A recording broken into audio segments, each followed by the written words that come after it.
हमारा हृदय जब तक भगवत प्राप्ति के लिए रोज ही पीड़ा है हृदय में। यदि आपका भजन परिपक्व नहीं हो रहा, आपका भजन तन्मयता नहीं, उन्मत्तता नहीं ला रहा, तो फिर रंग क्या चढ़ा। हम भक्ति मार्ग के उपासक हैं, प्रेम मार्ग के उपासक हैं। हमारे हृदय में कुछ तो व्याकुलता होनी चाहिए। वो व्याकुलता मुखारविंद में झलकती है। जिसके हृदय में प्रभु से मिलन की व्याकुलता होती है, वो कितना भी गुप्त रहना चाहे वो गुप्त नहीं रह पाता। चलो विषयी पुरुष ना पहचान पावे, पर भगवत मार्ग के पथिक जनों की दृष्टि पड़ते ही पता चल जाता है आपका हृदय प्रभुस्त है। 3 बजे तक उनकी परिक्रमा हो जाती है वृंदावन की, गृहस्थ है। आप घर में देखो, जैसे मंदिर में ठाकुर विराजमान, ऐसे उनके घर में विराजमान। उनके घर में गए, देखा पूरा परिवार वैष्णव, कैसे बड़ा आनंद आया, हृदय एकदम उमग पड़ा उनको देखकर।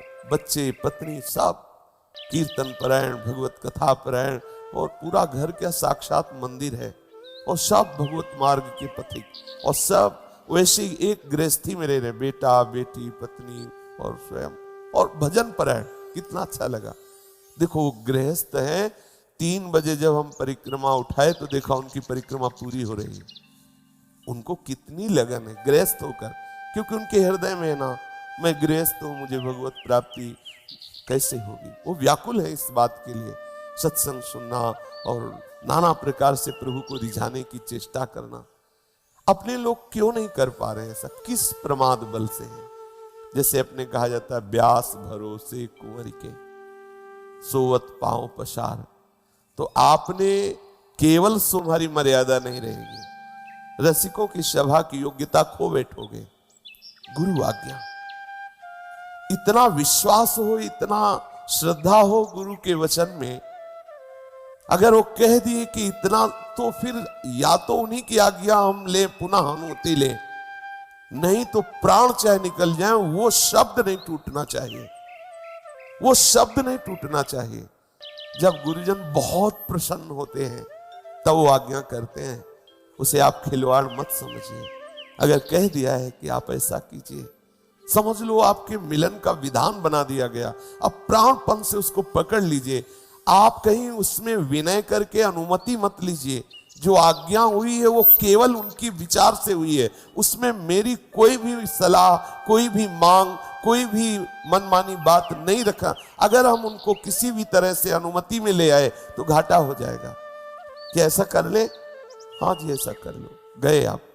वो जो सीधे आदेश उनका हुआ था, उस पे कोई प्रश्न नहीं, कोई मिलावट नहीं, किसी भी तरह का कोई विनय नहीं कि आप ऐसा थोड़ा नीचे उतर कर इसको, कि इतनी अनुमति। मुहूर्त अमृतमय समय है, उसे हम सोने में खो रहे हैं। क्या दिनचर्या आपकी बनेगी, कौन सा अनुभव आपको दिनचर्या में होगा, देख लीजिए। 3 घंटे 4 घंटे प्रातःकालीन वेला में मंत्राकार वृत्ति की, फिर सत्संग आदि सब दिनचर्या। आप देखो हर समय आप बिल्कुल आनंद का अनुभव करेंगे। एक दिव्य खुमारी, एक प्रसन्नता, एक उन्मत्तता। कुछ अंदर ऐसा लग ही नहीं रहा कि आपके अंदर व्याकुलता बढ़ रही है, आप जो है प्रिया प्रीतम के लिए तड़पने लगे। कुछ साधक है, ऐसा नहीं कि सब शून्य है, ऐसा नहीं। कुछ साधक है जिनके देखने से ही आनंद आता है। ठीक है, भगवत कृपा है, और आगे बढ़ो और आगे बढ़ो। तो हम सब कमर कस के इस जन्म में प्रिया प्रीतम को प्राप्त करें। बहुत सुंदर मार्ग मिल गया है, बहुत सुलझा हुआ मार्ग, बहुत सरल मार्ग, कहीं फसाव नहीं है। आंख मूंद के दौड़ो तो गिरोगे नहीं, संभालने वाले बिल्कुल साथ दौड़ रहे हैं। ये भक्ति का मार्ग, प्रेम का मार्ग सर्वोपरि मार्ग है। ज्ञान वैराग्य स्वतः प्रकट होने लगते हैं, स्वतः सिद्ध हो जाते हैं, क्योंकि परम समर्थ भक्ति महारानी हृदय में प्रकाशित हो जाती है। आत्मसमर्पण के आचार्य हैं बलि। बलि जी जय घोष करते हैं कि भगवान की भक्ति ही सर्वश्रेष्ठ है। आज इनका भक्ति बल भगवान को द्वारपाल बनाए, बलि महाराज कह रहे हैं।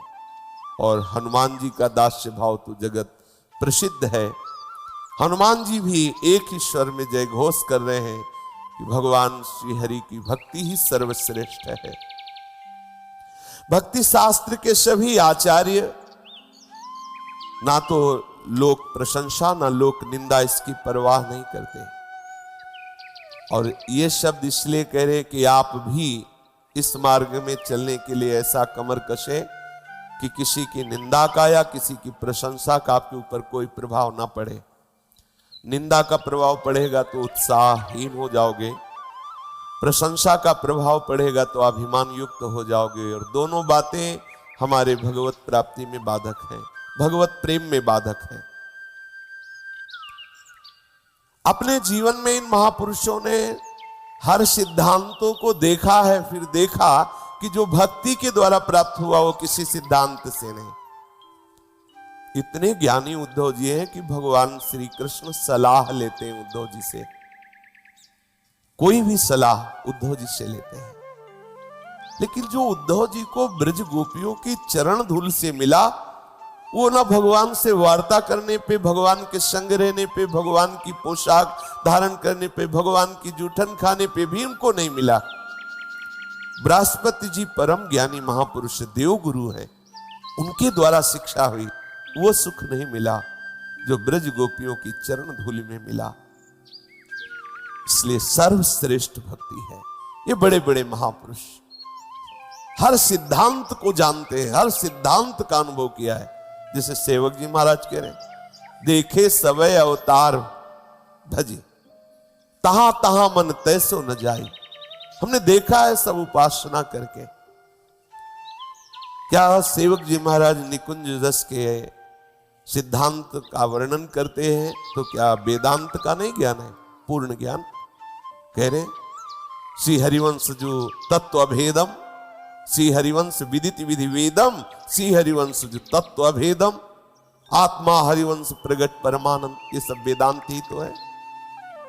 अनुभव करके महापुरुषों ने हर उपासना हर सिद्धांत को अनुभव किया, तब निश्चय किया सर्वश्रेष्ठ भक्ति, जिसके हृदय में करुणा निधान, आनंद समुद्र, गुण समुद्र, सौंदर्य समुद्र, प्रभु के चरणारविंद की भक्ति आ गई, वो पूर्ण है। भक्ति से प्रभु के तत्व को जाना जाता है, भक्ति से प्रभु में प्रवेश पाया जाता है, प्रभु की लीलाओं में प्रवेश पाया जाता है, प्रभु की सेवा में प्रवेश पाया जाता है, संपूर्ण प्रभु की महिमा हृदय में प्रकाशित हो जाती है।